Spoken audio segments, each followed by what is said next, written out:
자, 우리 하나님 말씀 보겠습니다. 하나님 말씀 로마서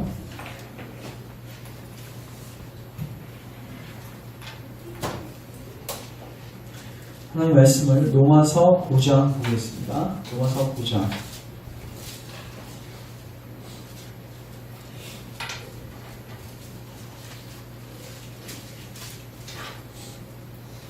로마서 9장 10절부터 13절 우리 교독하겠습니다. 로마서 9장 10절부터 13절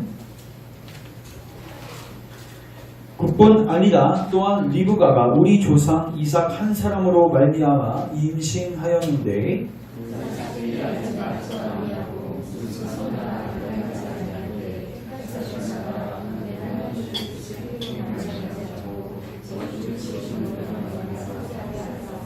리브가에게 이르시되 큰 자가 어린 자를 섬기리라 하셨나니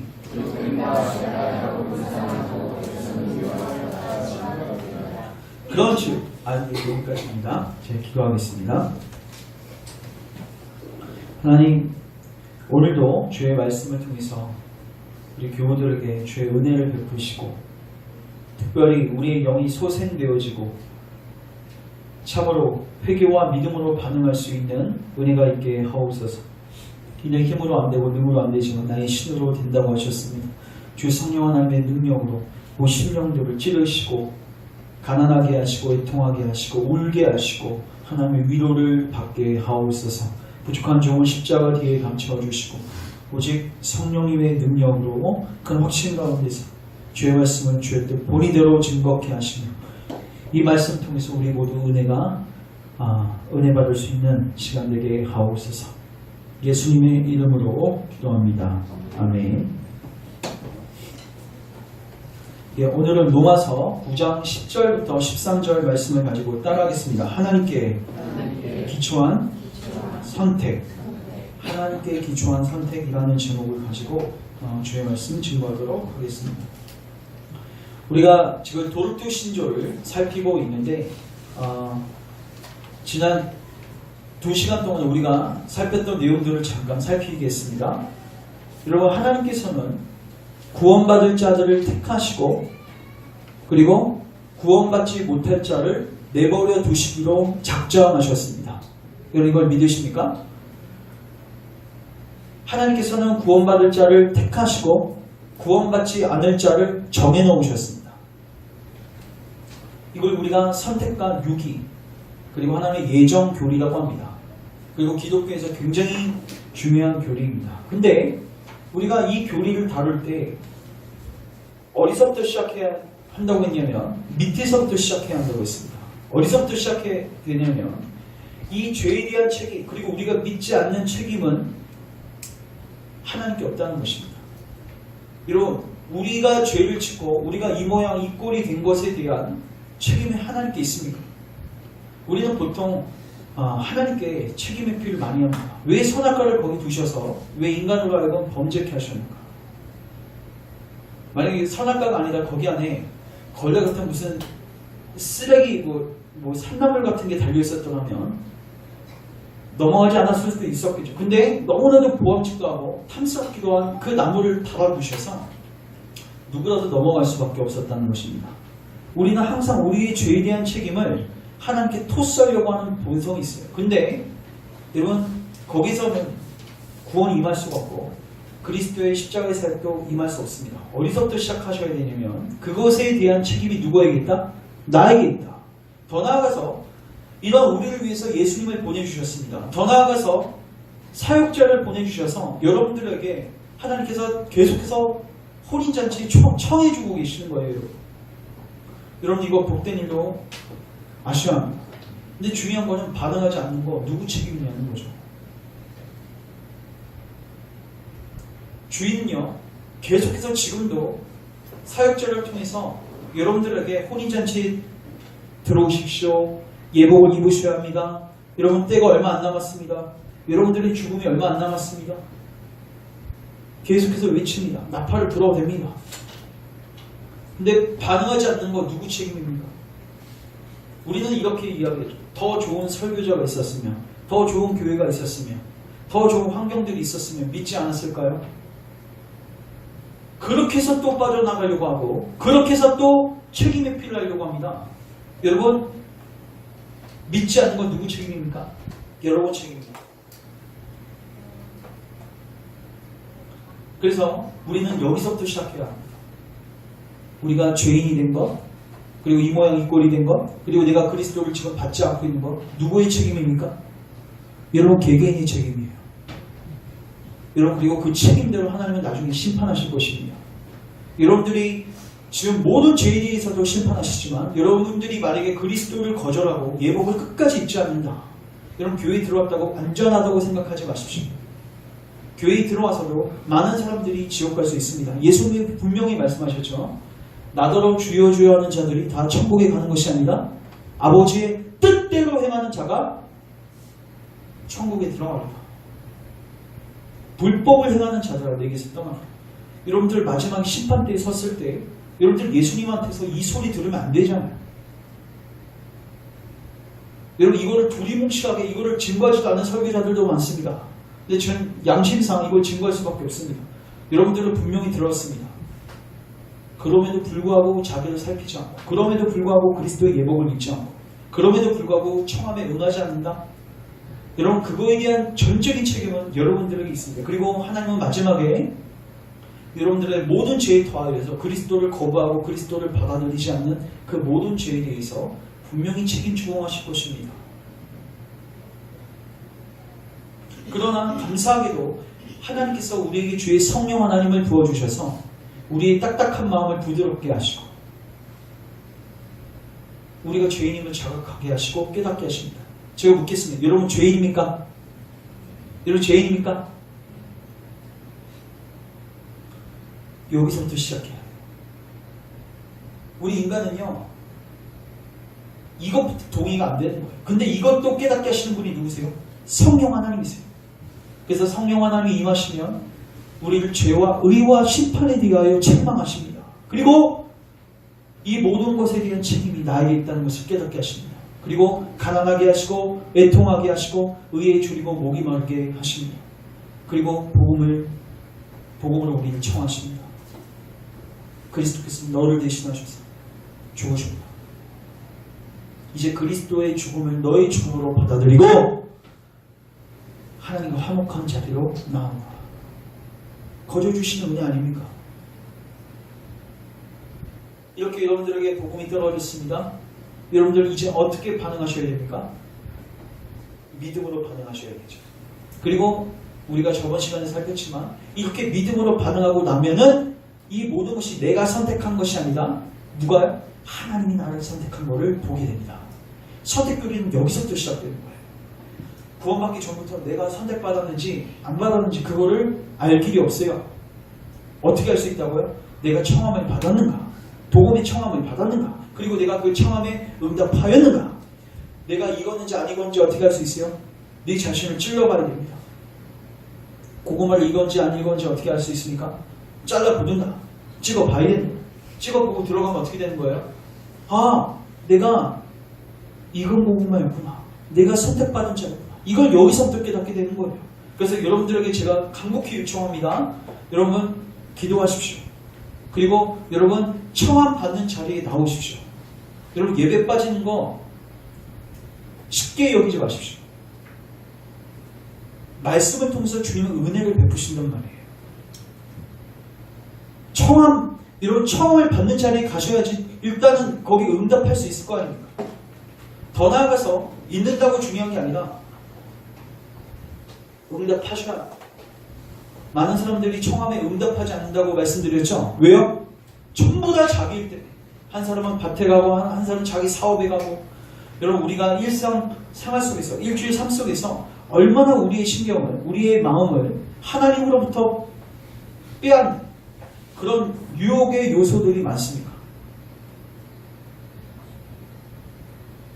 제가 묻겠습니다. 여러분 일주일 삶 속에서 하나님 얼마나 생각하셨습니까? 하나님께 얼마나 기도했습니까?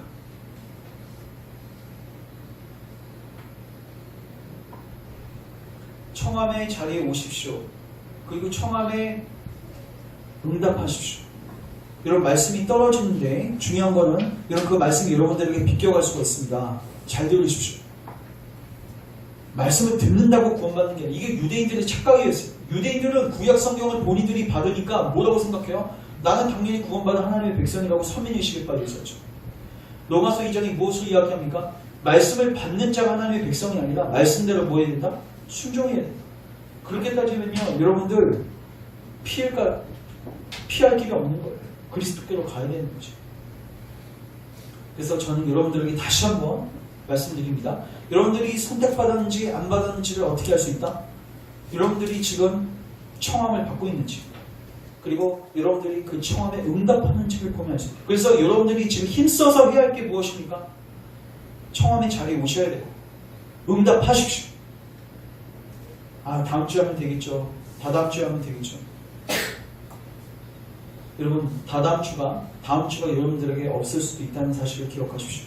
그리고 그 이후에는 미안하고 죄송하지만 절대로 돌아올 수 없는 강을 건너게 됩니다. 여러분 왜 기독교가 존재하고 왜 교회가 존재합니까? 많은 사람들이 이렇게 대충 생각합니다. 하나님 사랑의 하나님이고 은혜의 하나님이니까 그냥 다 구원해 주시겠죠.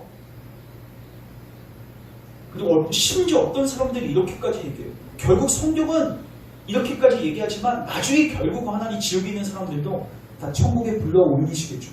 여러분 그럴 것 같으면 왜 예수님을 보내셨습니까? 왜 복음을 증거하게 하셨습니까?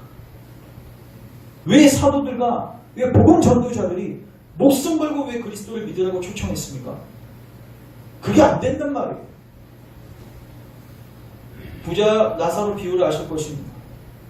부자가 지옥에 들어가서 나오려고 벨바동을 치죠. 심지어 물 한 방울이라도 찍어달라는 자비를 호소합니다.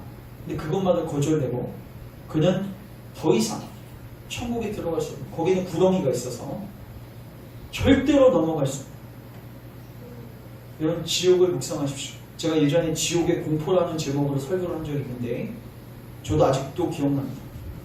지옥 묵상하십시오. 여러분들의 영원한 운명에 대해서 묵상하십시오. 예수님이 지옥에 대해서 설교 많이 하셨습니다. 왜요? 깨우기 위해서. 예수님께 오라고 초청하기 위해서. 사람에게 죽는 것은 한 번 죽는 것은 정해진 것이요. 그 이후에는 하나님이 심판이 있다고 하셨습니다. 그리고 그 심판을 받고 난 다음에 지옥에 들어간 자는 기억하십시오. 제일 무서운 것은 회개의 기회가 없다는 거예요. 나올 기회가 없습니다. 이렇게 경고를 받고 여러분 일주일 삶 속에서 또 어떻게 삽니까? 전혀 감각 없이 먹고 마시고 시집가고 장가도 이게 사단의 전략인 걸 아셔야 됩니다. 목회자가 그래서 뭘 해야 되는가? 계속 나팔 불어야 되는 거예요.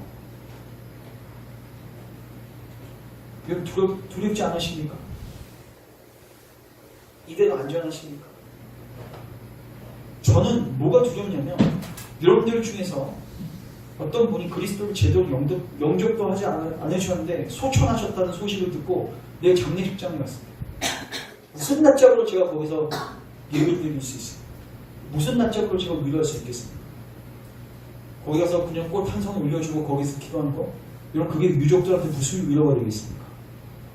영혼의 문제가 해결되잖아요. 영혼의 문제가 해결되면 장례식 갈 필요도 없습니다. 알아서 위로 받습니다. 하나님 위로하시는 거죠. 기독교는 행사 종교가 아닙니다. 그래서 장례식 그 경조사 터지면 목사가 한두 번 왔다가지고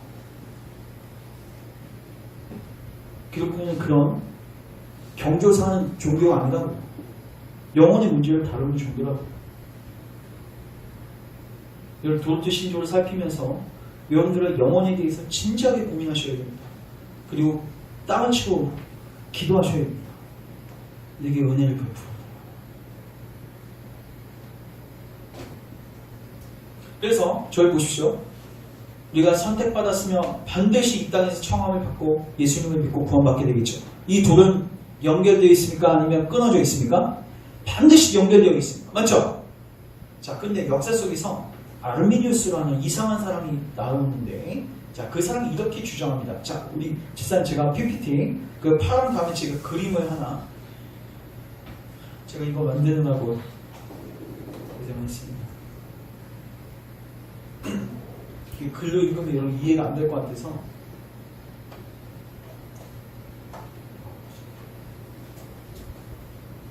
색깔 부분이 좀 되시는지 잘 보십시오. 이 구조를 잘 이해하십시오. 지금 한국교회를 이해할 수 있는 그리고 또 개혁주의가 뭔지를 이해할 수 있는 굉장히 좋은 툴입니다. 어디 갔습니까?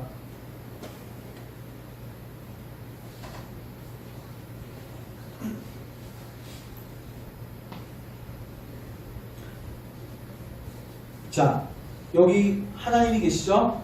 하나님이 계십니다.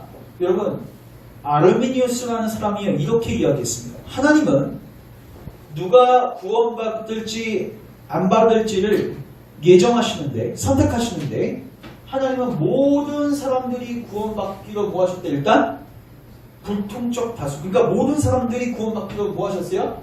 예정하셨어요. 이해되세요? 그러니까 모든 사람들이 구원받을 수 있어 없어요? 이들에 의하면 구원받을 수 있죠? 그 다음에 특별히 이들 중에서 믿음으로써 반응하는 파란색 부류가 있겠죠. 맞죠? 그 다음에 더 나아가서 이 믿음을 끝까지 인내로서 지키는 자들이 있겠죠. 맞죠? 자, 아르미니우스 이렇게 이야기했습니다. 하나님은 모든 사람들이 구원받을 수 있도록 일단은 조치는 다 해놓으셨다. 그래서 복음이 다 선포되게 하시고 누가 구원받고 안 받는 거는 누구 책임이다?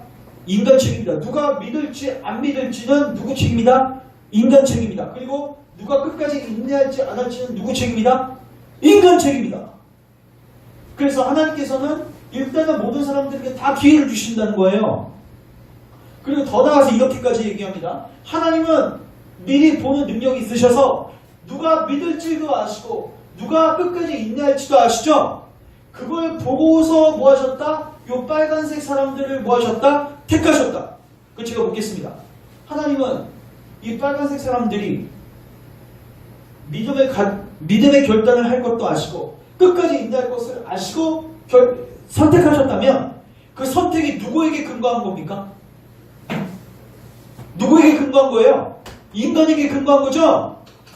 자, 우리는 어떻게 이야기합니까? 하나님은 이미 처음부터 빨간색 사람을 뭐 하셨다?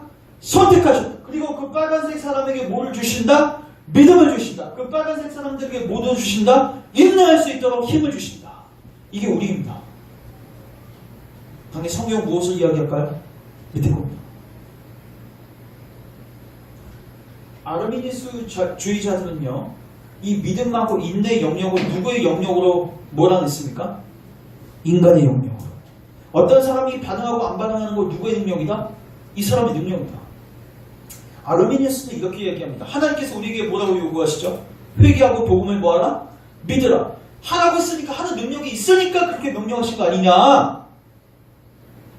근데 우리는 어떻게 이야기합니까? 맞다. 그 요구는 맞다. 회개하고 복음을 믿으라. 이 요구는 맞지만 또 하나 뭐는 맞다? 우리는 그러할 만한 능력이 있다 없다? 없다. 여러분, 예수님께서 부재 청년에게 뭐라고 말씀하셨죠? 예수님이 영생을 얻으려면 어떻게 해야 합니까? 예수님이 뭐라고 말씀하시죠? 따라가겠습니다. 계명을 지키라. 근데 문제는 계명을 지킬 수 있어요? 없어요? 없죠? 계명을 지킬 수 없는데 예수님이 왜 그걸 요구하셨죠? 그 잘못하신 겁니까 예수님? 그건 아니죠. 그 사람이 무능력하다고 해서 그 요구가 잘못했다고 할 수는 없는 거예요. 맞죠? 그 요구는 분명합니다. 회개하고 복음을 믿는 거 우리가 해야 하는 겁니다. 문제는 뭐냐? 내가 그럴 만한 능력이 있다 없다? 없다. 더 나아가서 믿고 난 다음에도 그 믿음을 끝까지 지킬 결의나 끝까지 견디고 인내할 힘이 있다 없다? 없다. 그래서 우리는 무엇이 필요한가? 하나님의 은혜가 필요한 겁니다. 믿게 하시는 것도 누구의 은혜요? 하나님의 은혜요. 끝까지 견디게 하시는 것도 하나님의 은혜요. 이 모든 것이 어디서부터 시작돼요? 하나님의 선택으로부터 시작되는 것입니다. 왜 제가 이걸 강조하냐면 많은 사람들이 이 구도 속에서 이거 지금 여러분 장로교 안에서도요 이 체질 속에서 교회가 운영되어집니다. 여러분 잘 생각해 보십시오. 교회 안에 들어가서 누군가는 믿고 믿지 않는 것이 전부 다 누구에게 달려있어요? 사람에게 달려있어요. 끝까지 견디하는 것. 그래서 성도들 안에 뭐가 없냐면 구원의 확신이 없어요. 왜요? 내가 끝까지 인내할 보장이 있습니까, 여러분? 확실히 있을 수 있어요, 없어요? 없단 말이에요. 그러니까 늘 두려움 속에서 늘 죄의 종로로 타고 율법의 종로로 타는 거예요. 확신이 없어요. 근데 오늘 본문을 보시면 로마서 9장 잠깐 보십시오.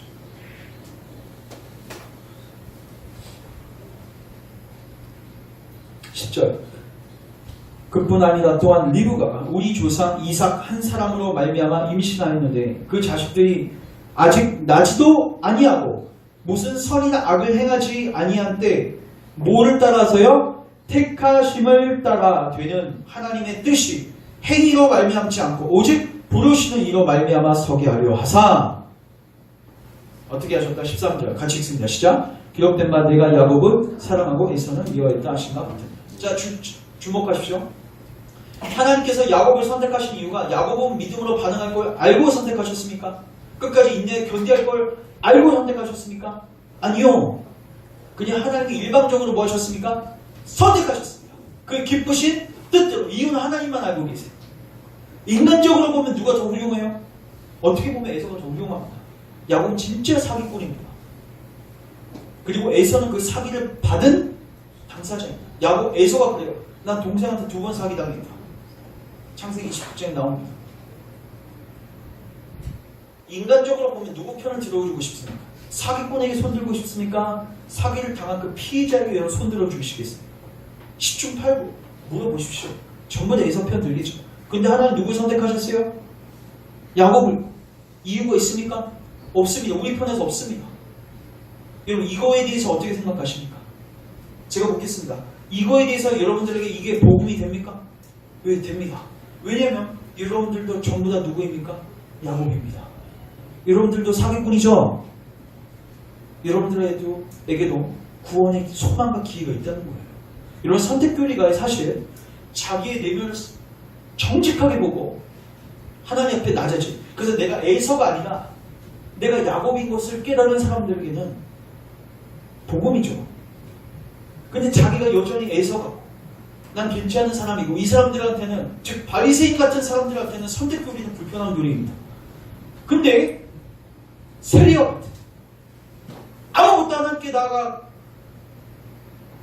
권리 주장할 수 있는 게 아무것도 없다는 것을 깨달은 정말 낮은 심령을 갖고 있는 심령들에게는 너 같은 사람도 구원받을 수 있어. 너 같은 거지도 구원받을 수 있어. 여러분 이 소식이야말로 큰 기쁨의 소식이 아니겠습니까? 그래서 먼저 기억하십시오. 하나님께서 누군가를 선택하실 때 누군가가 믿을 것을 아시고 누군가가 인내할 것을 아시고 선택하셨다? 아니다? 아니다. 이걸 꼭 기억하십시오. 오직 하나님은 그분의 은혜로 그분의 주권을 따라서 선택하십니다.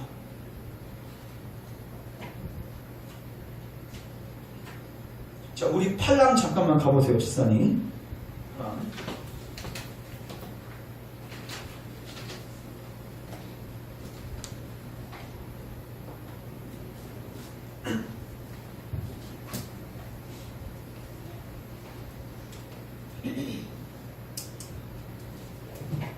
자, 우리 초록색 부분만 같이 읽겠습니다. 시작. 다양한 선택의 작정이 있는 것이 아니라 모든 사람에 대한 단 하나의 동일한 작정이 있다. 이 말이 뭐냐면요. 하나님의 아까 아르미니우스는 작정이 3가지예요. 아까 이렇게 보이시죠? 하나님 모든 사람을 택하시고 믿을 자를 택하시고 결국 끝까지 인내에 견디할 자를 택하셨다. 3단계로 나눠주는데 우리는 그렇지 않습니다. 아까 밑에 있는 그림은 뭐였어요? 하나만 넘겨주세요. 우리는 하나의 작정만 이야기합니다. 이들은 작정이 몇 개 있어요? 3개. 우리는 하나입니다. 하나님은 특정 부류를 선택하시고 그 사람들에게 믿음을 주시고 그 사람들에게 인내를 주셔서 그 사람들이 반드시 구원받게 하십니다. 이게 하나님의 은혜입니다.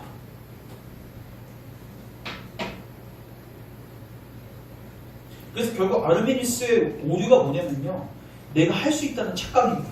내가 믿을 수 있고 내가 끝까지 견디어 인내할 수 있고 그러니까 거기 안에서는 그리스도를 의지하는 게 부분적이에요.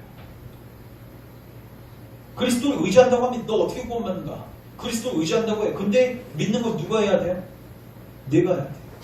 회개는 누가 해야 돼? 내가. 맞아요. 그거 맞는 말인데 그거의 근원을 누구로 본다고요? 나로 본다고. 항상 그래서 뭐가 있어요? 공로의식이었어요. 공로의식이 있죠. 그래서 믿음이 없고 회개하지 않는 사람들 보면 어떻게 생각해요? 비판하고 정죄합니다. 왜 나는 이렇게 회개하고 믿고 있는데 쟤는 왜 회개하고 믿지 않고 있어? 근데 우리는 어떻게 해요? 회개하고 복음을 믿은 다음에 어떻게 합니까? 무익한 종의 고백을 할 수밖에 없어요. 나의 나된 것은 하나님의 은혜입니다. 내가 회개할 수 있는 것도 주님의 은혜입니다. 내가 깨달을 수 없었는데 하나님께서 고난과 징계를 통해서 정신 차리게 하시고 이 자리에 여기까지 올 수 있도록 인도하신 에베네셀 하나님. 그 모든 것이 하나님의 은혜입니다. 그런데 이 구도 속에서 아르메니스 구도 속에서 계속 뭐예요? 인간에게 공이 가는 거예요. 제가 묻겠습니다. 여러분 스스로 안에서 여러분 안에서 여러분들이 구원받을 수 있는 자격 요건을 찾을 수 있습니까? 여러분 안에서 내가 구원받을 수 있을 만한 자격이 있다라고 조금이라도 생각하는 순간 그거는 여러분들이 구원받을 수 있는데 가장 큰 걸림돌과 장애물이 될 것입니다. 여러분 이거를 기도하셔야 돼요. 하나님 우리 안에 자기 의의가 있습니까? 그걸 꺾어주세요.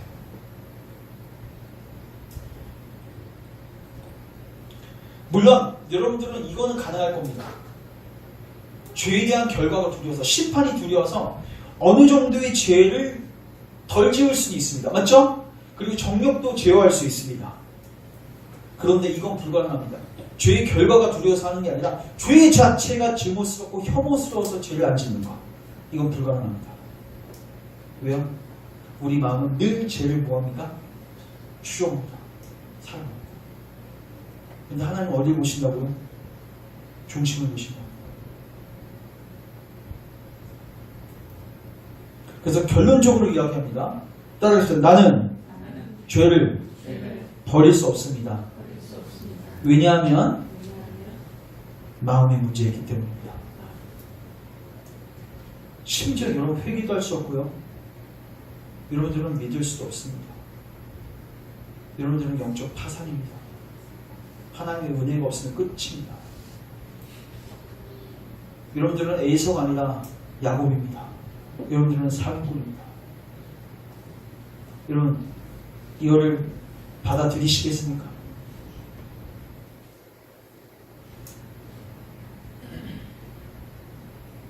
결국 우리의 시작은 여기입니다. 내 안에 구원받을 수 있는 건덕지가 가능성이 조금이라도 있는가? 만약에 여러분들 안에 이 가능성이 조금이라도 있다면 하나님의 기준을 정확하게 보십시오. 하나님이 우리 마음에 무엇을 요구하시는지를 보십시오. 하나님이 죄를 뭐라고 규정하는지를 보십시오. 다시 한번 제가 강조합니다.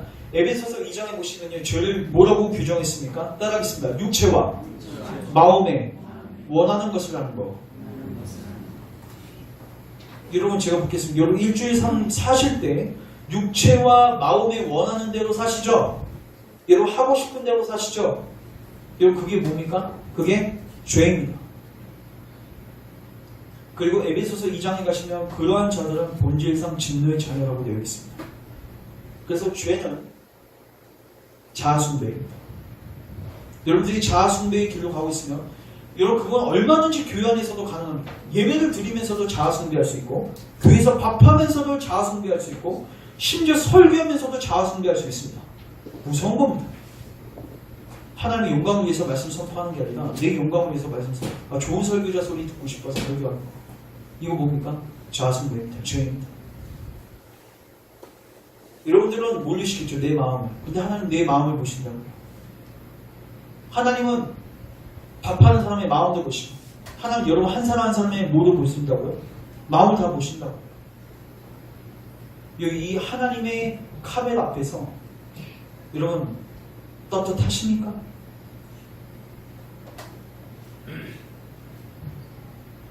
근데 알비니우스자들은 계속 뭐예요? 네가 할 수 있다고 해요. 심지어 이렇게까지 이야기합니다. 네가 좀 더 겸손하고 네가 좀 더 온유해야지 하나님이 뭘 선물로 주신다? 믿음을 주신다. 하나님은 믿음을 주실 때, 회개를 주실 때 좀 가능성 있는 사람에게 주신다. 에서 같은 사람에게 주신다. 욕처럼 의롭고 완전하고 하나님과 동행하는 사람들에게 믿음의 은혜를 주신다. 아르미니우스 주자들은 그렇게 얘기해요.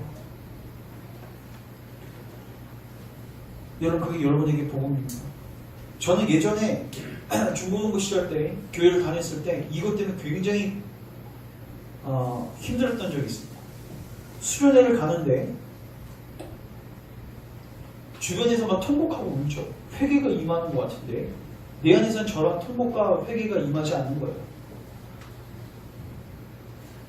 저는 그렇게 생각했습니다. 내가 좀 더 부르짖고 내가 좀 더 노력하면은 저 은혜가 임하겠지. 노력해도 안 되더라고. 난 한 5분이면 회개 기도가 끝났는데 주변에 있는 애들 막 1시간 막 기도 다 끝났다 해도 막 계속 기도하고. 그런 애들 보면서 무슨 생각 들어요? 영적 좌절감이 들죠. 왜 나에게 저 은혜가 임하지 않지? 그러면서 계속해서 뭐합니까? 내가 저 회개와 믿음을 마치 거미가 그 거미줄을 자기 몸 안에서 뭐하듯이 뽑아내듯이 회개와 믿음을 내 안에서 뭐하려고요? 뽑아내서 이걸 하나님께 제물로 갖다 드리려고. 여러분, 믿음과 회개는 하나님의 선물이지 우리가 하나님께 갖다 바치는 제물이 아닙니다. 그 짓을 제가 하고 있었다고. 우리 한 구절 찾겠습니다. 사도행전 5장 31절 가보십시오.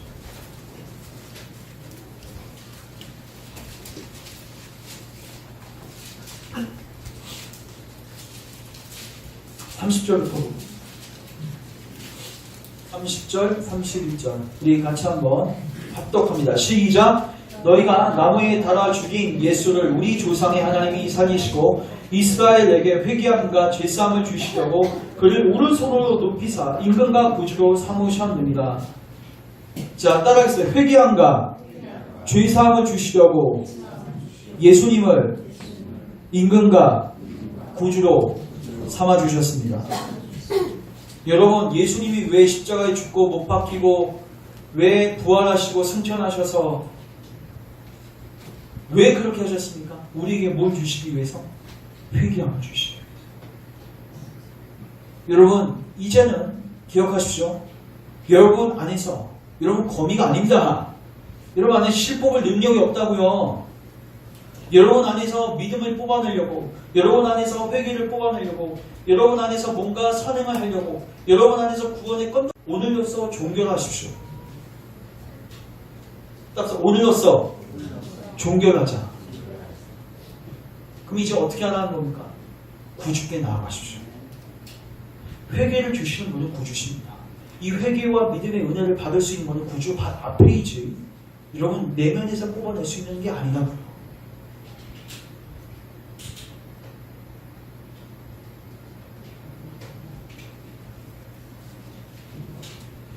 그래서 기억하십시오. 오늘 본문, 오늘 제가 여러분들에게 말씀드리고 싶은 내용의 핵심은 뭐냐면 우리 안에는 구원받을 수 있는 근거가 있다 없다? 없다. 심지어 믿을 수 있고 회개할 수 있고 인내할 수 있는 그런 능력에 대한 전혀 없다. 그 우리 소망입니까? 아니죠. 누구에게 가면 돼요? 그리스도께로 가면 되죠. 자, 그래서 제가 요것만 이제 말씀드립니다. 여러분, 야곱이 구원받았죠. 맞죠? 누구의 은혜로 구원받았습니까? 하나님의 은혜. 그 안에 선한 게 없었죠? 근데 야곱이 해야 할 걸 딱 하나 있었어요. 뭐가 있었죠? 여러분, 야복강에서의 실험 사건을 아시죠? 어떻게 실험했습니까? 천사를 붙고, 하나님이 천사를 붙들고 실험하면서 이렇게 기도하죠.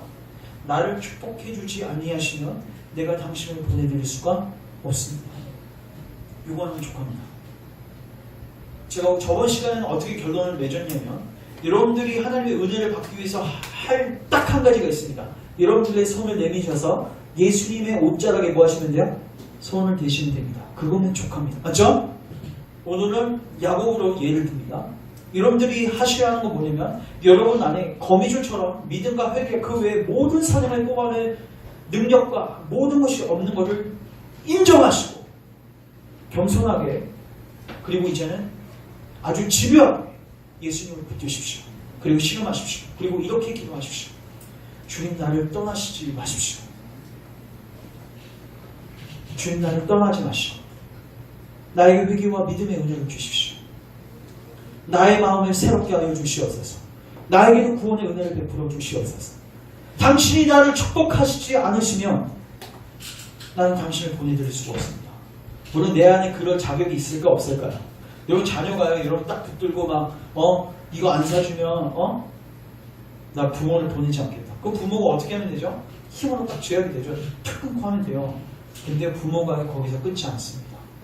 그 자녀의 간절, 그 자녀의 가난한 마음, 그 애통함, 부모가 그냥 지나칠까요? 성경은 분명히 이야기합니다. 땅에 있는 부모들도 자식에게 좋은 것으로 줄 줄 알거든. 하물며 너희 천복께서 너희 구하는 자들에게, 야곱처럼 구하는 자들에게, 예수님 옷자락에 손을 대는 자들에게, 세리처럼 나를 불쌍히 여기소서 기도하는 자들에게 예수님 거절하시겠냐는 거죠. 좋은 것으로 주지 아니하시겠느냐. 좋은 건 무엇입니까? 성령 하나님을 주시지 않겠는가. 성령 하나님이 오셔서 무엇을 하십니까? 회개와 믿음의 은혜를 주시는 거죠.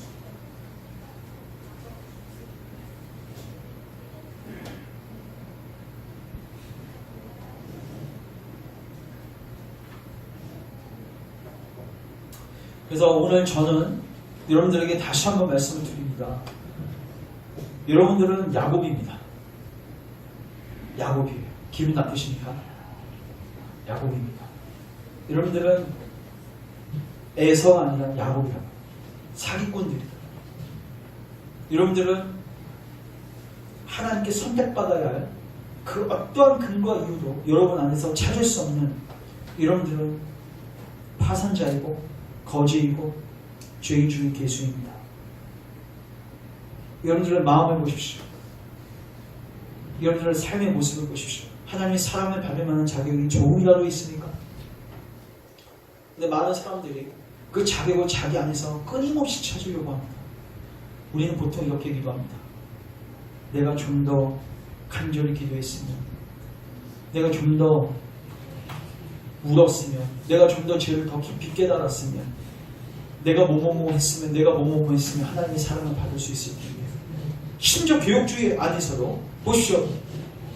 우리가 예수님을 만나기 전에 반드시 마음 안에 뭘 경험해야 되죠? 애통하는 심령을 경험해야 되죠? 심지어 이것도 자기 의로 삼는 사람이 있어요. 저도 이 함정에 빠진 적이 있습니다. 통곡하고 울고 있는데 분명히 성경을 보면 애통하는 자만 위로받을 수 있고 애통하는 자는 예수님께 구원의 복을 받을 수 있는데 난 저 애통함이 없는 거예요. 있더라도 저 사람보다는 덜한 거예요.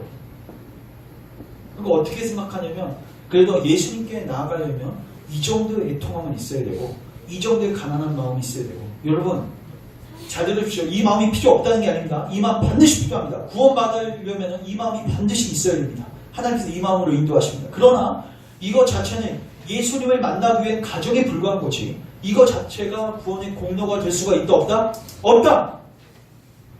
그리고 여러분들이 만약에 이 마음이 부족하다, 내 안에 척박한 마음, 세속적인 마음 때문에 괴로워하고 계십니까? 여러분들이 거미줄처럼 그 깨끗한 마음을 뽑아내려고 애쓰지 마십시오. 그냥 누구에게 가시면 됩니까? 구주에게 가시면 됩니다. 그리고 외치십시오. 오늘 나를 축복하옵소서. 모든 축복의 키를 누가 쥐고 계십니까? 예수님이 쥐고 계십니다. 예수님이 왜 부활 승천하셔서 왜 하늘에서 성령님을 부어주실까요?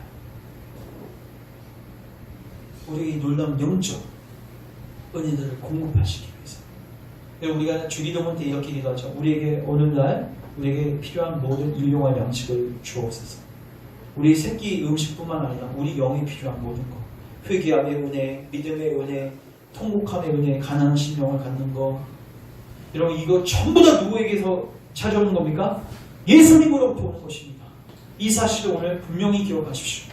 그리고 예수님으로부터 오는 것이기 때문에 이제는 여러분들은 야곱처럼 예수님을 절대로 놓지 마십시오. 그리고 기도하십시오. 따라하겠습니다. 주여, 나를 떠나지 마소서. 나를 축복하시지 않으면 내가 보내드리지 않겠습니다. 건방진 기도입니까? 근데요, 거기에서요, 야곱이 이겼습니까? 천사가 이겼습니까? 천사가 어떻게 하죠? 환대뼈를 부러뜨리죠. 근데 최종적 승자가 누구일까요? 야곱이잖아요. 야곱 결국 축복 받았잖아요. 인생을 불구로 살아. 하나님의 축복 받았잖아요. 언약적 복을 받았잖아요. 선택 받았잖아요. 이스라엘 백성이라는 하나님 놀라운 축복을 받았잖아요.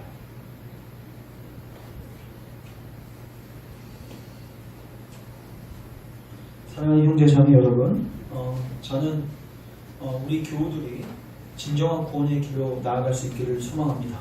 근데 구원의 진정한 길로 나아갈 수 있기 위해서는 반드시 선행 작업이 있는데 여러분 안에서 스스로 거미처럼 이 줄을 뽑아내려고 하는 모든 노력들을 스톱하셔야 합니다. 절대로 그 자리에서는 구원이 임할 수 없습니다. 그리스도를 보지 않습니다. 그 자리에서는 나의 행위를, 내가 다른 사람들보다 더 갖고 있는 믿음을 보고, 내가 통곡하고 있는 나의 통곡함을 오히려 의지하고, 여러분 그런 것들은 전부 다 쓰레기이고 하나님 여러분들을 받을 만한 어떠한 자격도 제공하지 않습니다. 오직 자격은 예수님 안에서 충분합니다. 여러분들이 하셔야 할 일은 뭡니까? 겸손하게 하나님 앞에 나가서 노를 꿇으십시오. 그리고 주님 은혜를 구하십시오. 마지막으로 이 이야기만 하고 정리하겠습니다. 다윗도 이렇게 기도합니다. 나에게서 주의 성령을 떠나지 마옵소서. 야곱하고 동일한 기도. 여러분 정말 하나님이 필요하십니까? 예수님이 필요하십니까? 오늘 저는 예수님이 얼마나 필요하고 하나님이 얼마나 필요한지, 성령 하나님이 얼마나 필요한지를 오늘 제가 말씀을 드렸습니다. 왜 필요하냐면 여러분들이 할 수 있는 것이 아무것도 없어요. 여러분들은 전적으로 타락했을 뿐만 아니라 전적으로 무능력하여서 스스로 회개하고 믿을 수도 없고 끝까지 인내를 견딜 수도 없습니다. 그러나 하나님께서 예수님 안에서 우리에게 놀라운 것을 다 준비해 놓으셨습니다.